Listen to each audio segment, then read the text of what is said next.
ikawalong, ano nga ba pangalan nito?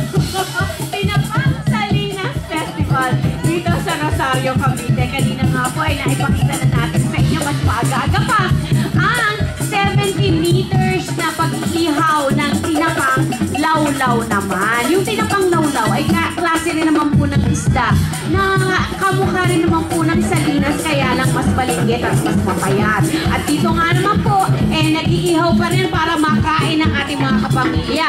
Ito ang iba't ibang klase ng mga tinapa. Pinapaalala po na syempre pagka Rosario, Cavite tinapa, kailangan amoy usok, magandang amoy sariwa, golden brown, hindi nadudurog, firm na firm at pantay ang kulay. Hindi dilaw kasi yung iba naglalagay ng artificial color at saka yung oil para magmukhang maganda, pero hindi naman. Pagkatapos dito naman sa banda rito, iba't ibang klase ng masarap na mga putahing ginamitan ng tinapang Salinas. Meron tayong tinapang Salinas Express, maangka, tinapang empanada, meron tayong tinapang Shanghai, meron tayong Salinas Kebab, tinapa omelette, at Salinas Palabok. At eto namang si Cora David kasama ang kanyang kapitbahay mula sa Barangay Wawawan, Rosario, Cavite ay patuloy pa rin nagluluto ng ating masasarap na putahe.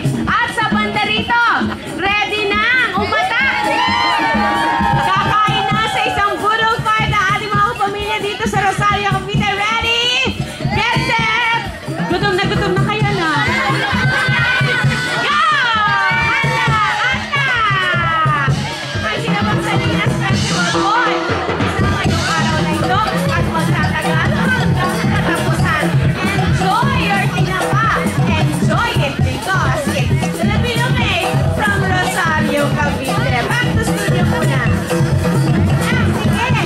Kain na kain. Sige na, William. Sarap lang kain na nila doon.